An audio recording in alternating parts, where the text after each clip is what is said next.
के ट्रिक्स में। तो दोस्तों हमने यहाँ पर डेली 3 बजे यहाँ पर पीईटी का मॉडल पेपर सॉल्व करने वाले हैं।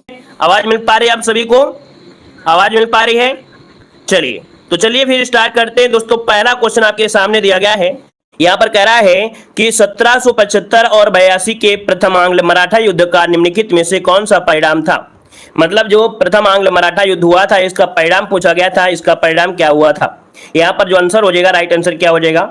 चलिए देखिए, आपका जवाब बनेगा, आपका ये हो जाएगा ब्रिटिश युद्ध जीत गए थे, है ना। यहाँ पर याद रखिएगा, जो ब्रिटिश थे ये युद्ध क्या हो गए थे? जीत गए थे। इसका जो ऑप्शन है यहाँ पर आपका ए नंबर हो जाएगा। इसमें से अंग्रेजों की विजय हुई थी। क्या इनमें से अंग्रेजों की विजय हुई थी? और दोस्तों 1782 में एक संधि की गई थी। संधि एक है आपकी सालबाई की संधि। कौन सी?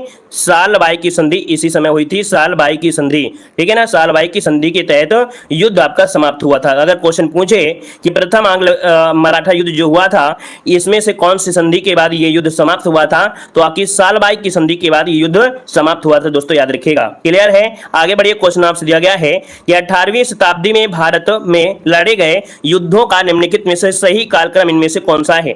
चलिए, 18वीं सदी में भारत में लड़े गए युद्धों का निम्नलिखित में से सही कालक्रम आपसे पूछा गया है। तो ये बताइएगा कि वांडीवास का युद्ध दिया गया है। क्या वांडीवास का युद्ध दिया गया है? लेकिन उससे पहले एक युद्ध और हुआ था आपका, अंबर का युद्ध। क्या हुआ था? अंबर का युद्ध। ये लड़ा गया था आपका 1749 में। दोस्तों 1749 में लड़ा गया था।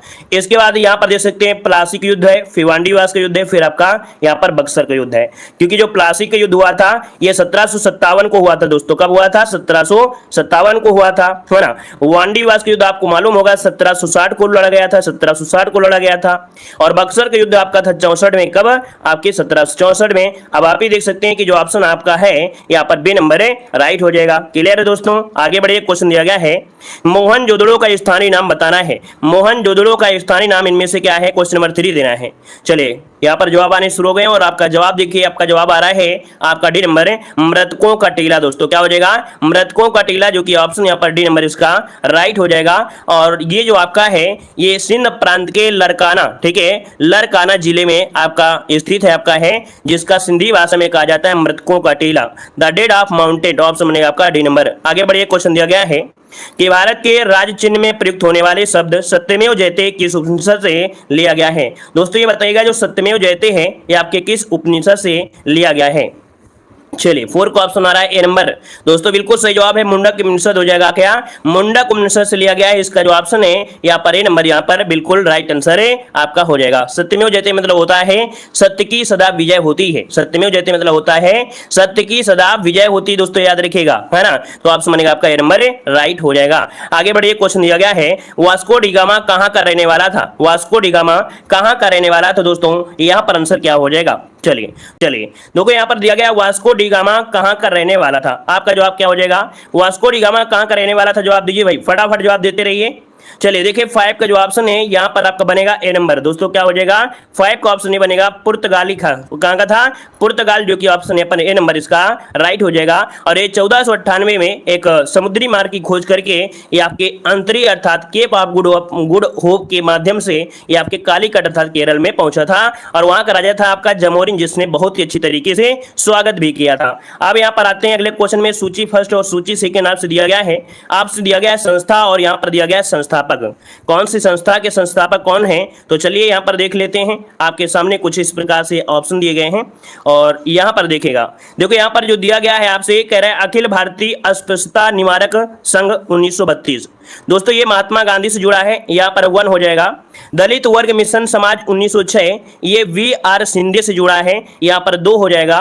बहुजन समाज 1910, ये मुकुंदराव पाटिल से जुड़ा है, यहाँ पर आपका 3 हो जाएगा। दलित वर्ग कल्याण संस्थान 1924, ये वी.आर. अम्बेडकर से जुड़ा है, तो दोस्तों यहाँ पर 4 हो जाएगा। अर्थात इसमें जो आपका दिया गया है ना, पूरा बिल्कुल सही जवाब दिया गया है 1 2 3 4, जो कि ऑप्शन यहाँ पर ए नंबर इसका राइट हो जाए। दोस्तों यहाँ पर ए नंबर हो जाएगा। आगे बढ़िए, क्वेश्चन दिया गया है निम्नलिखित में से किस अधिनियम के तहत बिना मुकदमा और दोष सिद्ध के ही विधि न्यायालय ने किसी भी व्यक्ति को कैद करने का प्राधिकार सरकार को दिया गया था?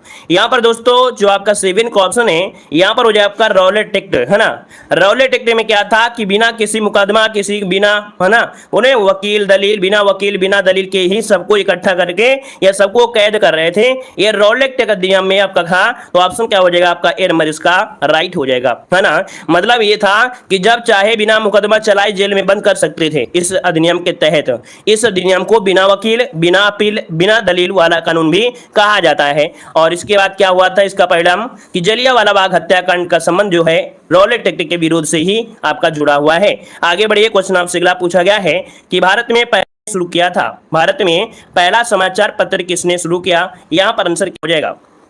चलिए 8 का जो ऑप्शन है दोस्तों यहाँ पर जवाब हो जाएगा जेम्स हिक्की, जिसका भी ऑप्शन है यहाँ पर राइट हो जाएगा कि भारत में पहला समाचार पत्र जो कि आयरिश व्यक्ति थे जेम्स ऑगस्ट हिक्की, इन्होंने शुरू किया था। तो ऑप्शन बनेगा आपका बी नंबर, ऑप्शन आपका डी नंबर राइट हो जाएगा। और एक पॉइंट और होता है कि 1780 में क्या 1780 में बंगाल गजट नाम से भारत का पहला मुद्रित समाचार पत्र लॉन्च किया गया था। आगे बढ़िए, क्वेश्चन दिया गया है यहाँ पर अगला क्वेश्चन दिया है स्तंभ फर्स्ट को स्तंभ सेकंड से क्या करना है, मिलान करना है। तो चलिए भाई यहाँ पर हिस्ट्री ऑफ द फ्रीडम जो कि यहाँ पर मिलान करना है और history of the freedom movement in India, ये आपके कौन ताराचंद है, यहाँ पर फर्स्ट इसका हो जाएगा, ठीक है, फर्स्ट इसका भी आपका है।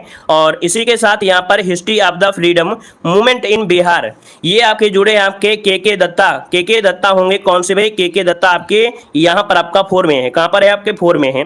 यहाँ पर दिया गया है प्रोसेप्ट ऑफ जीसस, ये जुड़े हैं आपके राजा राम मोहन राय से। किसे? राजा राम मोहन राय से, इसका थर्ड हो जाएगा। और आवर इंडिया मुसलमान जो कि आपके डब्ल्यू हंटर, तो यहाँ पर देखिए इसका 2 हो जाएगा। अर्थात इसका जो ऑप्शन बनेगा वो बनेगा 1 4 3 2। क्या बनेगा?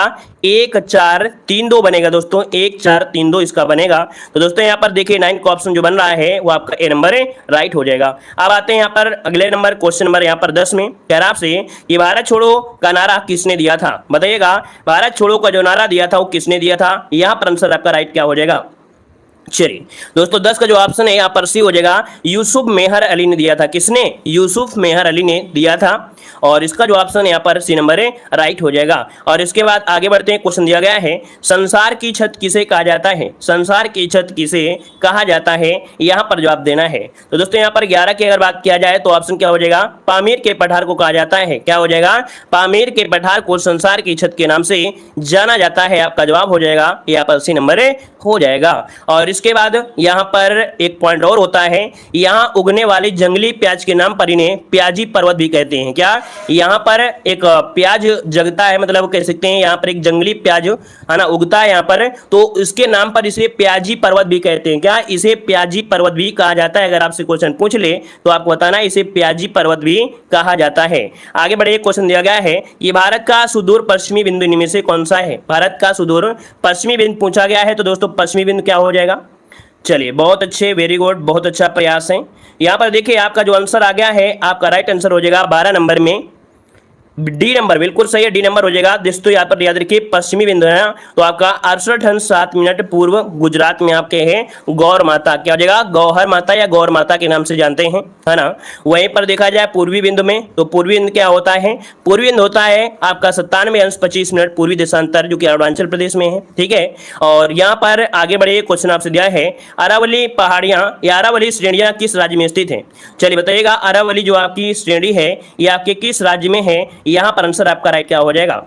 तो देखिए 13 का ऑप्शन यहाँ पर हो जाएगा राजस्थान में, है ना। ये सबसे विश्व में सबसे पुरानी आपकी पहाड़ियां हैं। तो ऑप्शन क्या बनेगा? यहाँ पर आपका ए नंबर इसका राइट हो जाएगा, ए नंबर हो जाएगा। क्लियर है? आगे बढ़िए, क्वेश्चन दिया गया है निम्नलिखित में से कौन सा सुमेलित नहीं है? कौन सा सुमेलित नहीं है? यहाँ पर जवाब देना है। देखिए 14 नंबर की अगर बात किया जाए तो परियोजना है और आपका राज्य दिया गया है, ठीक है ना। तो चलिए 14 वाले में देख लेते हैं। पहला दिया गया है जवाहर सागर परियोजना। तो जवाहर सागर परियोजना जो कि आपके राजस्थान से है, पहला पॉइंट आपका सही दिया गया है। नागार्जुन सागर आपका दिया गया है, नागार्जुन ये आपकी कृष्णा नदी में और आपसे आंध्र प्रदेश में है, ये भी आपका सही दिया गया है, ठीक है ना। शिव समुद्रम दिया गया है केरल में दोस्तों, तो शिव समुद्रम कावेरी नदी पर है, कावेरी नदी पर है और कर्नाटक में है, अर्थात यहाँ पर जो ऑप्शन सी वाला है वो आपका गलत दिया गया है, ठीक है ना। वहीं पर जो गांधी सागर है, गांधी सागर ये चंबल नदी पर मध्य प्रदेश पर है, ठीक है, चंबल नदी मध्य प्रदेश पर है, तो ऑप्शन सी वाला आपका गलत था दोस्तों। आगे बढ़िए, क्वेश्चन दिया गया है, कह रहा है कि भारत में प्रथम न्यूक्लियर ऊर्जा स्टेशन की स्थापना कहां पर हुई थी। चलिए, भारत में प्रथम न्यूक्लियर ऊर्जा स्टेशन की स्थापना कहां पर हुई थी, यहां पर जो आपका आंसर बनेगा राइट क्या हो जाएगा। देखिए 15 नंबर में ऑप्शन डी हो जाएगा तारापुर, आपने पढ़ा भी होगा है ना, तारापुर संयंत्र ये भारत का पहला परमाणु ऊर्जा संयंत्र है ना, जो कि आपके पालघर महाराष्ट्र में स्थित है, याद रखिएगा। भारत में और भी आपके हैं परमाणु ऊर्जा, जैसे काकरापारा गुजरात में है, कायगा कर्नाटक में है, कलपक्कम तमिलनाडु में है, और भी आपके हैं, लेकिन ये भारत का क्या था, पहला था दोस्तों, याद रखिए, तो क्वेश्चन आपका बन सकता है। आगे बढ़िए, क्वेश्चन आपसे अगला पूछा गया है, निम्नलिखित योजनाओं में से कह रहा है कार्यक्रम का मेल कीजिएगा। यहां पर आपसे मेल करना है, बड़ा लंबा क्वेश्चन दिया गया है। चलिए दोस्तों, यहाँ पर क्वेश्चन नंबर आपसे 16 दिया गया है ना, तो 16 वाले में भी आप लोग देख सकते हैं, इसमें जो क्वेश्चन आपके कुछ इस प्रकार से दिए गए हैं। तो दोस्तों यहाँ पर प्रथम पंचवर्षीय योजना जो आपकी है, इसे हम ऐसे ही डायरेक्ट सॉल्व करेंगे तो बड़ा दिखाई देगा, तो कम से कम कुछ तो आपको याद ही हो जाएगा ना। यहाँ पर देखो दिया गया है प्रथम पंचवर्षीय योजना, ये आपकी प्रथम पंचवर्षीय योजना 51 से 56 सामुदायिक विकास हुआ था, सामुदायिक विकास यहाँ पर देखो 2 हो जाएगा। द्वितीय योजना जो कि आपके 56 से 61 तक चली थी, तीव्र औद्योगिकरण हुआ था इसमें, तो यहाँ पर 1 हो जाएगा। तृतीय योजना जो कि आधारभूत उद्योगों का प्रसार करना था, आधारभूत उद्योगों का प्रसार करना था, यहाँ पर 3 हो जाएगा। चतुर्थ योजना में क्या हुआ था, स्वावलंबन की प्राप्ति और स्थिरता के साथ विकास था, तो यहाँ पर इसका जो हो जाएगा क्या हो जाएगा, यहाँ पर 5 हो जाएगा। और पंचम योजना में क्या था, न्यूनतम आवश्यकता कार्यक्रम चलाया गया था, न्यूनतम आवश्यकता कार्यक्रम चला गया था, यहाँ पर 4 हो जाएगा। दोस्तों यहाँ पर जो आपका बन रहा है वो कौन सा बन रहा है, आपका बन रहा है 2 1 3 5 4। पहले तो आप लोग स्क्रीनशॉट ले लीजिए, पहले इसका पहले स्क्रीनशॉट ले लीजिएगा, क्योंकि पंचवर्षीय योजना में क्वेश्चन बनेगा तो यहीं से बनेगा, ठीक है ना। तो इसको ले लीजिए और इसके बाद आंसर भी मिलान करना है 2 1 3 5 4, 2 1 2 1 2 1 3 5 4। यहाँ पर देखिए कौन सा ऑप्शन बन गया है भाई, डी नंबर बन रहा है। देखिए डी नंबर आपका राइट हो गया है। आगे बढ़िए, क्वेश्चन दिया गया है, निम्नलिखित में से कौन मुक्त व्यापार को सबसे अच्छे से परिभाषित करता है। निम्नलिखित में से कौन मुक्त व्यापार को सबसे अच्छे से परिभाषित करता है। दोस्तों 17 का ऑप्शन बी हो जाएगा, निर्यात और आयात पर कोई प्रतिबंध नहीं है, ठीक है ना। याद रखिए, मुक्त व्यापार मतलब होता है कि निर्यात और आयात में कोई प्रतिबंध नहीं होता है, इसे ही हम लोग बोलते हैं सबसे अच्छा मुक्त व्यापार, ठीक है। आगे बढ़िए, क्वेश्चन दिया गया है, अगर आपसे गोल्डन हैंड शेक स्कीम किससे संबंधित है।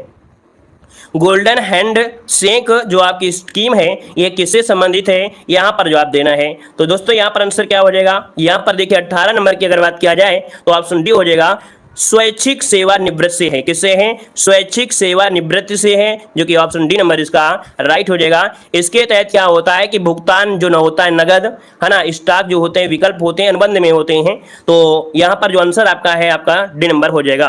अगला दिया गया है, world development bank world development report किसका वार्षिक प्रकाशन है। चलिए, वर्ल्ड डेवलपमेंट रिपोर्ट किसका वार्षिक प्रकाशन है। तो दोस्तों यहाँ पर आंसर हो आपका IBRD, किसके द्वारा, तो आपके IBRD के द्वारा ये कह सकते हैं प्रकाशन आपका होता है, तो ऑप्शन बनेगा यहाँ पर आपका ये नंबर राइट हो जाएगा। और यहाँ पर आगे बढ़ते हैं, क्वेश्चन दिया गया है, किसी राष्ट्र की राष्ट्रीय आय होती है, किसी राष्ट्र की राष्ट्रीय आय होती है दोस्तों, क्या होती है।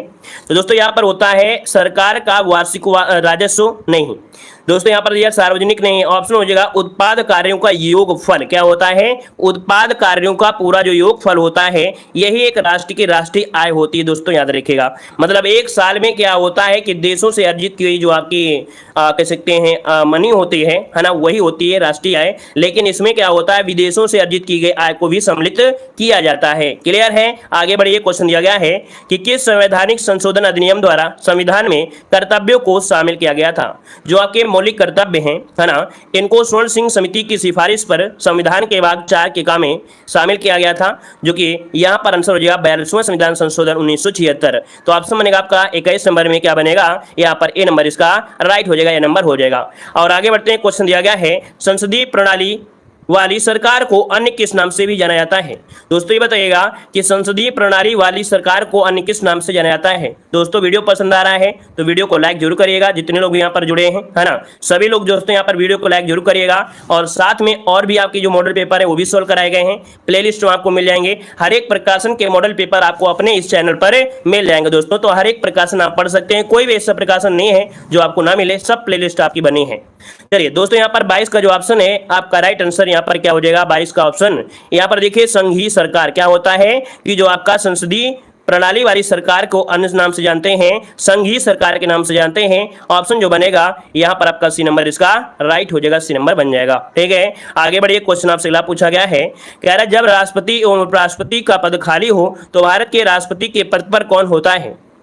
चलिए दोस्तों बताइएगा कि जब राष्ट्रपति का पद खाली हो, है ना, और आपके उपराष्ट्रपति का भी पद खाली हो जाए, है ना, तो भाई ऐसी स्थिति में जो आपकी इस पद में होगा वो कौन सा होगा? तो 23 का ऑप्शन बनेगा आपका बी नंबर, भारत का मुख्य न्यायाधीश होगा दोस्तों। ठीक है, भारत का मुख्य न्यायाधीश हो जाएगा। मान लीजिए कि ऐसी कोरोना जैसी महामारी आ गए, है ना, कोरोना जैसी महामारी आ गई, ना राष्ट्रपति मौजूद हैं, ना ही आपके उपराष्ट्रपति मौजूद हैं, और ना ही आपका भारत के मुख्य न्यायाधीश भी हैं, ये सभी क्या हो गए हैं? निपट गए हैं कोरोना में। तो ऐसी स्थिति में क्या हो जाएगा? ऐसी स्थिति में यहाँ पर जो अदर आपके न्यायाधीशों में जो आपका बुजुर्ग होगा, है ना, वरिष्ठ होगा, उसको यहाँ पर क्या कर दिया जाएगा? बना लिया जाएगा। तो ऐसा तो यहाँ पर कोरोना आएगा नहीं कि बिल्कुल सबको समेट के चला जाए, है ना, सबको तो समेट नहीं पाएगा, तो भैया यहाँ पर जो वरिष्ठ होगा उसी को रखा जाएगा। ठीक है ना, चलिए आगे बढ़िए। क्वेश्चन आपसे दिया गया है कि राज्यसभा कब भंग की जाती है? यहाँ पर बताइएगा कि राज्यसभा कब भंग की जाती है, आपको बताना है। तो दोस्तों 24 का ऑप्शन क्या हो जाएगा? चलिए बताइएगा, यहाँ पर जो आंसर बनेगा, राइट आंसर क्या हो जाएगा कि राज्यसभा कब भंग की जाती है? 5 वर्ष बाद, या राष्ट्रपति के शासन में, या संकटकालीन स्थिति में, या राज्यसभा कभी भंग नहीं की जाती है? तो दोस्तों आपको बताया गया होगा कि जो राज्यसभा है वो कभी भी भंग नहीं की जा सकती है। तो ऑप्शन क्या बनेगा? यहाँ पर डी नंबर जिसका भी आ रहा है राइट हो जाएगा दोस्तों, डी लगाना है। ये कभी भी भंग नहीं होती दोस्तों, याद रखिए, स्थायी सदन होता है। आगे बढ़ते हैं। क्वेश्चन दिया गया है कि जिला स्तर पर मुख्य चुनाव अधिकारी के रूप में, जिला स्तर पर मुख्य चुनाव अधिकारी के रूप में जिलाधीश जो कहलाता है वो क्या कहलाता है? दोस्तों बताइएगा कि जिला स्तर पर मुख्य चुनाव अधिकारी के रूप में जिलाधीश कहलाता है, तो क्या कहलाता है दोस्तों? 25 का ऑप्शन बनेगा डी नंबर है। इसे बोलते हैं रिटर्निंग ऑफिसर। क्या बोलते हैं इसे? इसे बोलते हैं रिटर्निंग ऑफिसर कहा जाता है दोस्तों, नोट कर लीजिएगा, रिटर्निंग ऑफिसर इसे कहा जाता है, याद रखिएगा, है ना। और याद रखिएगा कि निर्वाचन आयोग द्वारा निर्देशित और निर्वाचन क्षेत्र में कभी कभी 2 निर्वाचन क्षेत्रों में चुनाव की निगरानी जो करते हैं वो आपके रिटर्निंग ऑफिसर ही उत्तरदायी होता है। आगे बढ़िए। क्वेश्चन दिया गया है कि मानव शरीर का भार जो होता है ना, यहाँ पर बताइए मानव शरीर का जो भार होता है ये कहाँ पर ज्यादा होता है, कहाँ पर कम होता है? और ऐसा क्वेश्चन हमने कई बार पढ़ाया है, देख सकते हैं आपका जवाब फिर से यहाँ पर पूछा गया है। तो दोस्तों यहाँ पर देखो ध्रुवों पर अधिकतर होता है, हमने आपको बताया था कि ये आपकी प्यारी सी पृथ्वी है ना, ये भारत माता की जय। और यहाँ पर देखो बीच में आपकी विषुवत रेखा जाती है जहाँ पर एरिया क्या होता है? गर्म होता है, और ध्रुवों में आप क्या होता है? ठंडा होता है। तो जब हम लोग यहाँ पर क्या करेंगे? ध्रुवों पर जाएंगे तो इसका भार क्या होगा? बढ़ेगा। क्या होगा? भार बढ़ेगा, अर्थात ध्रुवों पर भार ज्यादा होता है। लेकिन अगर हम ध्रुव से यहाँ पर विषुवत में आएंगे तो भार घटता जाएगा, और यहाँ पर सबसे कम भार होगा। कहाँ पर? यहाँ पर सबसे कम भार होगा। लेकिन अगर बोला जाए कि करोड़ मर, तो करोड़ पर 0 हो जाएगा। ठीक है ना, तो आपका जो आंसर है दोस्तों ए नंबर है, राइट हो जाएगा। आगे बढ़िए। क्वेश्चन दिया गया है एक समतल दर्पण की वक्रता त्रिज्या होती है, एक समतल दर्पण की वक्रता त्रिज्या होती है दोस्तों 27 नंबर में। तो आप क्या बताएंगे इसमें? तो समतल दर्पण का वक्रता त्रिज्या अनंत होती है। क्या? अनंत होती है। इसका जो आंसर है वो आपका सी नंबर इसका राइट हो जाएगा। समतल दर्पण पर बना जो प्रतिबिंब होता है वो आभासी होता है, सीधा होता है ना, और दर्पण के पीछे होता है, और आकार में वस्तु के बराबर होता है। ठीक है ना। अगर क्वेश्चन ये पूछा जाए कि समतल दर्पण में अगर अपना पूरा बॉडी देखना है, मान लीजिए कोई ये शीशा है ना, यहाँ पर अपना चेहरा देख सकते हो आप लोग, है ना, जितने लोग जुड़े हो तो इसमें चेहरा देख सकते हो। और यहाँ पर क्या है, अगर अपना पूरा शरीर देखना है तो क्या करोगे? तो यहाँ पर अगर आप 6 फीट के हो तो कम से कम ये 3 फीट का शीशा होना चाहिए। कितने? ये 3 फीट का शीशा होना चाहिए, तब आपको पूरा शरीर आपको दिखाई देगा। मतलब ये हुआ कि शरीर के लंबाई का आधा होना जरूरी है। ठीक है, आगे बढ़िए। क्वेश्चन दिया गया है कि सामान्य गुब्बारे में कौन सी गैस भरी जाती है? बताइएगा कि सामान्य गुब्बारे में कौन सी गैस भरी जाती है। 28 नंबर देना है। तो दोस्तों आपका जवाब हो जाएगा हीलियम। कौन? हीलियम, जो कि ऑप्शन हो जाएगा आपका डी नंबर राइट हो जाएगा, क्योंकि हल्की गैस होती है। और हीलियम से भी हल्की होती है हाइड्रोजन, लेकिन हाइड्रोजन गैस होती है क्या? ये विस्फोटक प्रकार से होती है, इसलिए आपकी रगड़ खाती है तो ये विस्फोटक हो जाती है। तो ऑप्शन क्या हो जाएगा आपका डी नंबर राइट हो जाएगा। आगे बढ़ते हैं, क्वेश्चन दिया गया है निम्नलिखित में से कौन सा एक आरडीएक्स का अन्य नाम है। दोस्तों आरडीएक्स जो आपका है इसका अन्य नाम पूछा गया है, तो आपका जवाब क्या हो जाएगा, आरडीएक्स के एक अन्य नाम क्या होता है 29 नंबर में। दोस्तों 29 का ऑप्शन डी हो जाएगा आपका, इसे बोलते हैं साइक्लोनाइट। क्या बोलते हैं, साइक्लोनाइट बोलते हैं। और जो आरडीएक्स होता है ये सफेद रंग का एक ठोस विस्फोटक होता है और आरडीएक्स का रासायनिक नाम होता है साइक्लोमेथिल टिट्रीमाइन। ठीक है, तो ऑप्शन बनेगा आपका डी नंबर राइट हो जाएगा। आगे बढ़िए, क्वेश्चन दिया गया है कि निम्न रक्त वर्ग सर्वदाता या सार्वत्रिक दाता या यूनिवर्सल डोनर होता है। दोस्तों यहाँ पर डोनर अर्थात मतलब देने की बात हो रही है, और जब देने की बात कर रहे हैं तो दोस्तों आप बताइएगा कि कौन सा यहाँ पर रक्त समूह हो जाएगा, यहाँ पर ओ वाला हो जाएगा। ओ भी वो में कैसा होगा, माइनस होगा। कैसा होगा, ओ में कैसा होगा, माइनस वाला होगा। ये होता है क्या, दाता होता है। माइनस वाला लगा होगा अगर ऑप्शन में तो माइनस लगाना है, प्लस नहीं लगाना है। लेकिन अगर आपसे ये पूछ लिया जाए कि सर्वाग्राही है ना, एक्सेप्ट वाला, तो एक्सेप्ट वाला होता है ए बी, है ना, क्या होता है ए बी। लेकिन ए बी क्या होता है, प्लस में होता है। ए बी होता है वो आपके प्लस में होता है। दोस्तों दोनों पॉइंट आपको नोट कर लेना है ना। यहाँ पर डोनर क्या होता है, जब दिया जाता है तो माइनस हो जाएगा और एक्सेप्ट किया जाता है तो प्लस हो जाएगा। ऐसे भी आपको रट लेना है, ठीक है ना। चलिए आगे बढ़िए, क्वेश्चन आपसे दिया गया है कि आपसे संहार का संविच्छेद इनमें से क्या है। संहार का संविच्छेद बताना है। यहाँ पर जवाब क्या हो जाएगा। दोस्तों वीडियो पसंद आ रहा है तो वीडियो लाइक करते रहिएगा, है ना। यहाँ पर जितने भी लोग हैं वीडियो को लाइक जरूर करते रहिए।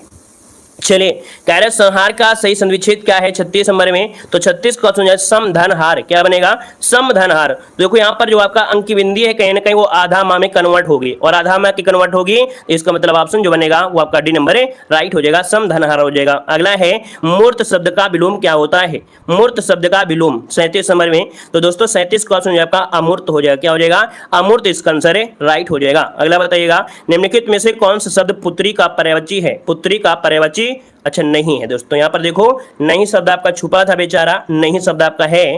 तो चलिए बताइएगा क्या हो जाएगा 38 नंबर में। दोस्तों यहाँ पर देखिए पहले पॉइंट में देखिए, कह रहा है दुहिता होता है ना, तनया होता है, सुता होता है, लेकिन दौहित्र नहीं होता है दोस्तों, ठीक है ना। दौहित्र पुत्री का नहीं होता है दोस्तों, याद रखिएगा। तो आपका जो जवाब बनेगा वो आपका बी नंबर यहाँ पर हो जाएगा। क्लियर है। आगे बढ़िए, क्वेश्चन दिया गया है भविष्य में होने वाला के लिए शब्द क्या हो जाएगा। भविष्य में होने वाला के लिए क्या बोलते हैं आपको 39 नंबर में, तो आपका जवाब यहाँ पर हो जाएगा क्या, ए नंबर हो जाएगा भावी। क्या होता है, भावी, जो कि ऑप्शन यहाँ पर ए नंबर हो जाएगा। आगे बढ़ते हैं, क्वेश्चन दिया गया है दिन और दिन शब्द युग्म का सही अर्थ क्या होता है। दिन और दिन 40 नंबर में बताइएगा। यहाँ पर क्या हो जाएगा दोस्तों, दिन मतलब होता है दिवस और दिन मतलब होता है गरीब दुखिया, है ना। यहाँ पर जो आंसर है वो आपका ए नंबर इसका राइट हो जाएगा। और आगे बढ़िए, भारत के कुल पड़ोसी देशों की संख्या बताइएगा। चलिए बताइएगा, भारत के कुल पड़ोसी देशों की संख्या यहाँ पर पूछा गया है, तो आप जवाब क्या देंगे। जब यहाँ कुल बता दिया जाए दोस्तों, क्या जब यहाँ पर कुल दिया गया है तो कुल के हिसाब से दीजिएगा। जब आपसे यहाँ पर केवल पूछे कि भारत के पड़ोसी देश, तब आप क्या देंगे। जब कुल लगा दिया इसका मतलब आपका बचपन का सपना MBA जो आपके 7 थे, प्लस यहाँ पर 2 और जोड़ दिए जाएंगे, तो आपका आंसर क्या हो जाएगा, बी नंबर यहाँ पर 9 हो जाएंगे। क्यों, क्योंकि 9 में जो आपके श्रीलंका भी है और मालदीव है, इनको भी यहाँ पर जलीय सीमा के साथ ऐड कर लिया जाता है दोस्तों, याद रखिएगा, ठीक है ना। ये दक्षिण में कह सकते हैं द्वीपीय देश हैं, इनको द्वीपीय देश कहा जाता है, श्रीलंका और मालदीव को कहा जाता है। आगे बढ़िए, क्वेश्चन आपसे दिया गया है सूडान की राजधानी क्या है। सूडान की राजधानी क्या है 62 नंबर में। तो दोस्तों सूडान की राजधानी बताइए जल्दी से। चलिए, सूडान की राजधानी यहाँ पर देना है आपको, फटाफट जवाब देते रहिए। जितनी फास्ट आप जवाब देंगे उतना ही जल्दी यहाँ पर क्वेश्चन आपका सॉल्व भी होगा। दोस्तों यहाँ पर जो 62 नंबर आपका है, तो ऑप्शन यहाँ पर बनेगा सूडान का, सूडान अफ्रीका के उत्तर में है। दोस्तों यहाँ पर जो आपका 62 नंबर है वो ऑप्शन बनेगा बी नंबर है। सूडान की राजधानी खार्तूम है। क्या है दोस्तों, खार्तूम, इसका जो आंसर है वो आपका राइट हो जाएगा, खार्तूम हो जाएगा, ठीक है। और सूडान जो कि अफ्रीका के उत्तर पूर्व में आपका स्थित देश है दोस्तों। और यहाँ पर आगे बढ़िए, क्वेश्चन आपसे दिया गया है कि राज्यसभा के पदेन अध्यक्ष कौन होता है। राज्यसभा के पदेन अध्यक्ष यहाँ पर कौन सा है दोस्तों, 63 का ऑप्शन क्या है, तो 63 का ऑप्शन में से क्या हो जाएगा, उपराष्ट्रपति होते हैं, उपराष्ट्रपति, जो कि ऑप्शन यहाँ पर बनेगा यहाँ पर बी नंबर राइट हो जाएगा, है ना। और धनखड़ जी वर्तमान में आप जानते हैं जो उपराष्ट्रपति हैं धनखड़, वही आपके इसके पदेन अध्यक्ष होंगे। आगे बढ़े, क्वेश्चन दिया गया है कि ब्रिक्स का प्रथम अधिवेशन कब और कहां पर हुआ था। ब्रिक्स का प्रथम अधिवेशन कब और कहां हुआ था, यहां पर देखिए 64 नंबर में। और 64 का जो ऑप्शन है यहां पर क्या हो जाएगा, 64 नंबर में। 64 का ऑप्शन भी हो जाएगा आपका 2009 में रूस में हुआ था। 2009 ये रूस से आपकी स्टार्टिंग हुई थी दोस्तों, याद रखिएगा।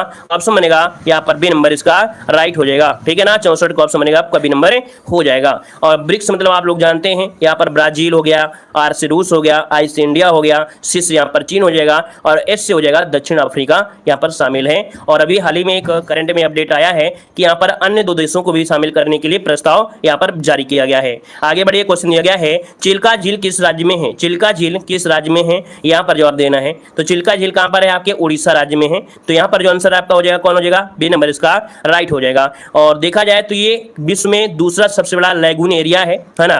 मतलब लैगून मतलब होता है जो समुद्री किनारा होता है, समुद्र के किनारे जो भी झीलें होती हैं उनको लैगून कहा जाता है दोस्तों, ठीक है। इसका जो पानी होता है रिस रिस करके इन झीलों में आता है और इस झील का पानी धीरे धीरे बाहर जाता है। तो ये झीलें कभी कभी खारे पानी की हो जाती हैं और कभी कभी मीठे पानी की भी हो जाती हैं दोस्तों, याद रखिएगा। तो यहाँ पर आंसर आपका बी नंबर इसका राइट हो जाएगा, नोट कर लीजिएगा, ठीक है ना। और इसके बाद यहाँ पर 1981 में, कब? 1981 में इसे रामसर साइट में शामिल भी किया गया था दोस्तों। ये पहला भारतीय आर्द्रभूमि है, कौन? चिल्का झील भारत की पहली आर्द्रभूमि है जिसे नामित किया गया था 1981 में। तो दोस्तों नोट कर लीजिएगा, ठीक है ना। और इसी झील के पास एक द्वीप आपका है कलिजाई मंदिर, कौन है? कलिजाई मंदिर इसी झील के पास एक द्वीप पर आपका स्थित है, कलिजाई मंदिर। आगे बढ़िए, क्वेश्चन दिया गया है पंडित भीमसेन जोशी के जो संबंध है ये किससे है? पंडित भीमसेन जोशी का जो संबंध है किससे है? तो 66 का ऑप्शन सी हो जाए आपका हिंदुस्तानी गायन से है। किसे?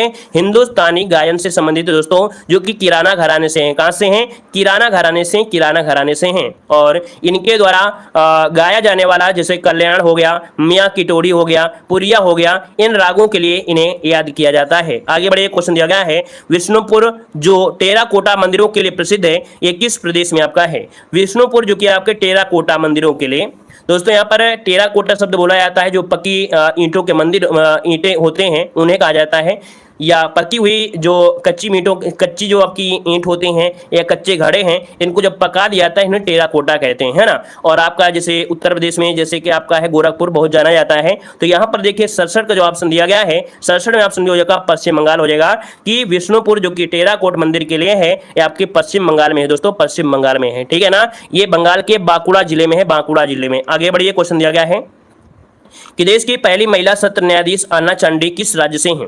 चलिए बताइएगा, देश की पहली महिला सत्र न्यायाधीश अन्ना चंडी, है ना, अन्ना चंडी, ये किस राज्य से हैं? तो 68 का ऑप्शन बनेगा सी नंबर है, ये आपके केरल से संबंधित है। कहां से? आपके केरल से, जिसका ऑप्शन है यहाँ पर सी नंबर इसका राइट हो जाएगा दोस्तों, आपका जवाब हो जाएगा सी नंबर हो जाएगा। क्लियर है? ये 1959 में केरल हाईकोर्ट की जज बनी थी। कब? 1959 में ये केरल हाईकोर्ट की जज बनी थी दोस्तों, याद रखिएगा। और वह कानून की डिग्री लेने वाली केरल की पहली महिला भी बनी थी। याद रखिएगा कि कानून की डिग्री लेने वाली केरल की पहली महिला बनी थी दोस्तों, याद रखिएगा।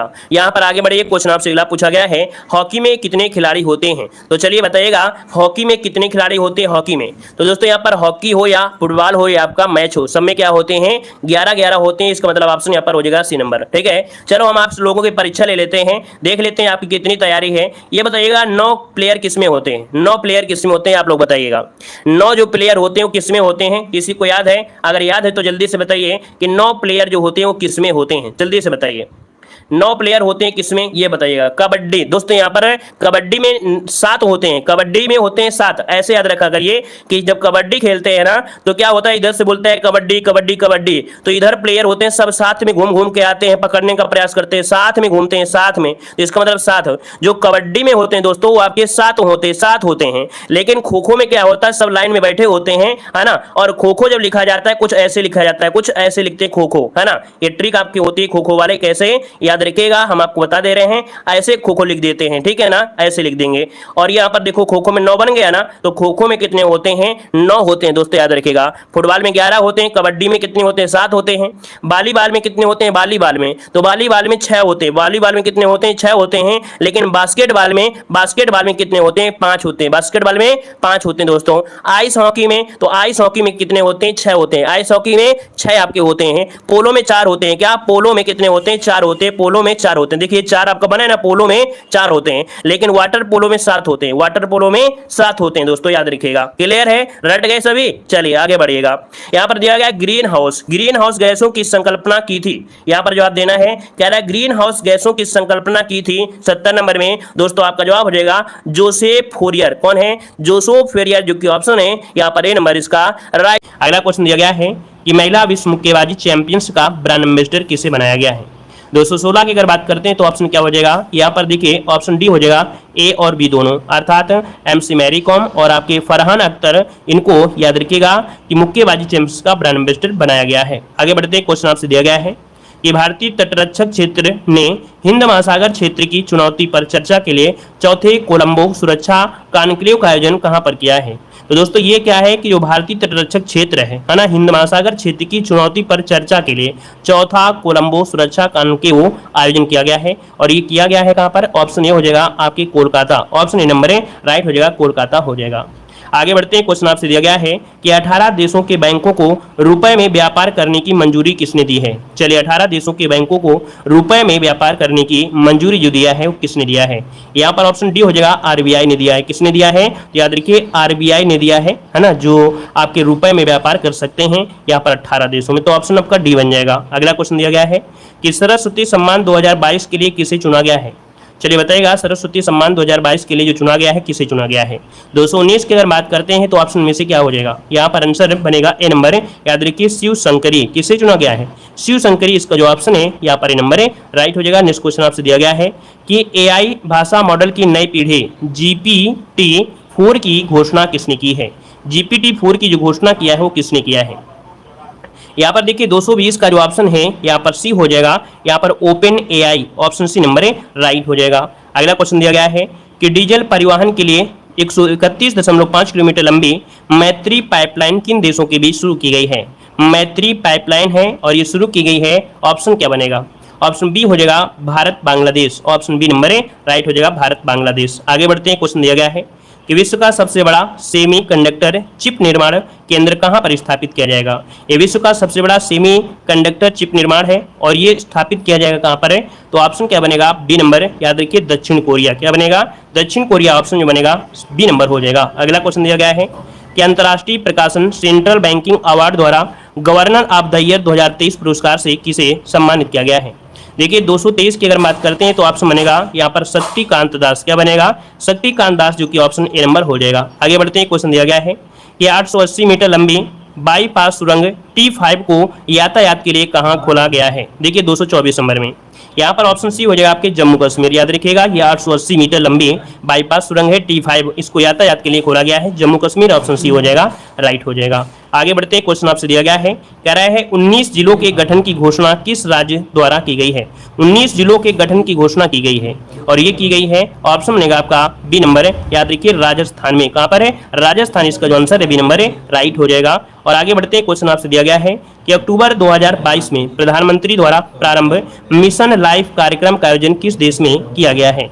तो दोस्तों ये क्या है, मिशन लाइफ कार्यक्रम है और ये आयोजन किस देश में किया गया है। 226 का ऑप्शन बी हो जाएगा आपके बांग्लादेश, कहां पर है, बांग्लादेश, आपका आंसर आपका बी नंबर हो जाएगा। आगे बढ़ते हैं, क्वेश्चन दिया गया है कि हैदराबाद स्थित यहाँ पर सव्या रोबोटिक डेवलपमेंट्स ने किस नाम से भारत में पहला स्वदेशी चौपाया रोबोट विकसित किया है। देखिए यहाँ पर 227 का ऑप्शन क्या हो जाएगा, 227 का ऑप्शन सी हो जाएगा, यहाँ पर हो जाएगा एक्सोस्केलेटन, क्या हो जाएगा, एक्सोस्केलेटन, जो कि ऑप्शन है यहाँ पर आपका सी नंबर है। ये स्वदेशी आपका चौपाया रोबोट विकसित किया गया है, इसका नाम है एक्सोस्केलेटन। आगे बढ़िए, क्वेश्चन दिया गया है कि प्रधानमंत्री द्वारा कितने राज्यों में पीएम मित्रा मेगा टेक्सटाइल पार्क स्थापित करने की घोषणा की गई है। तो पीएम मित्रा मेगा टेक्सटाइल पार्क स्थापित करने की घोषणा की गई है। 228 का ऑप्शन देना है।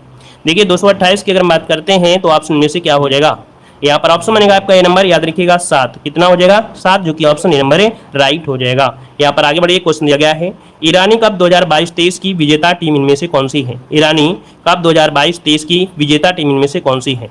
चलिए 229 को ऑप्शन देना है, यहाँ पर 229 ऑप्शन क्या बनेगा, चलिए 229 का जो ऑप्शन है इनमें से डी हो जाएगा रेस्ट ऑफ इंडिया, क्या, रेस्ट ऑफ इंडिया, जो कि ऑप्शन बनेगा आपका डी नंबर। आगे बढ़ते हैं, क्वेश्चन दिया गया है कि इसरो ने INS-2B के ग्राउंड स्टेशन का उद्घाटन कहां पर किया गया है। देखिए 230 नंबर में ऑप्शन क्या हो जाएगा, इसरो ने INS-2B के ग्राउंड स्टेशन का उद्घाटन कहां पर किया है। यहाँ पर देखिए ऑप्शन बनेगा आपका डी नंबर है, आपके भूटान में, कहां पर, भूटान, जो कि ऑप्शन है आपका डी नंबर है राइट हो जाएगा। आगे बढ़ते हैं, क्वेश्चन दिया गया है कह रहा विश्व स्वास्थ्य संगठन ने partnership for healthy cities award 2023 से किस भारतीय शहर को सम्मानित किया है। यहाँ पर देखिए ऑप्शन क्या हो जाएगा, यहाँ पर जो आपका आंसर है ए हो जाएगा, याद रखिए बेंगलुरु, अर्थात याद रखिएगा partnership for healthy cities award 2023 से किस भारतीय शहर को, तो आपका आंसर हो जाएगा आपका बेंगलुरु, इसका आंसर है राइट हो जाएगा। अब यहाँ पर आते हैं आपके किस में, आपके गद्यांश में, और गद्यांश में जो आपका दिया गया है दोस्तों वो दिया गया है पूंजीवाद समाज में लेखक पुस्तक और पाठक के बीच बाजार आ गया है, और ऐसा हमने गद्यांश दोस्तों बहुत पढ़ाया है। तो दोस्तों यहाँ पर देखा दिया है कि पूंजीवादी समाज में लेखक और पाठक के बीच क्या आ गया है ना, क्या आ गया है यहाँ पर 71 नंबर में, तो आप कहेंगे कि सर इसके बीच में क्या आ गया है, यहाँ पर बाजार आ गया है, सी नंबर हो जाएगा बाजार हो जाएगा। और अगला दिया गया है पुराने समाज में कला की सुरक्षा का दायित्व किसका था, बताइए कि पुराने समाज में कला की जो सुरक्षा का दायित्व दिया गया था वो किसे दिया गया था, तो यहाँ पर जो आपका समाज है, समाज ऑप्शन है आपका डी नंबर।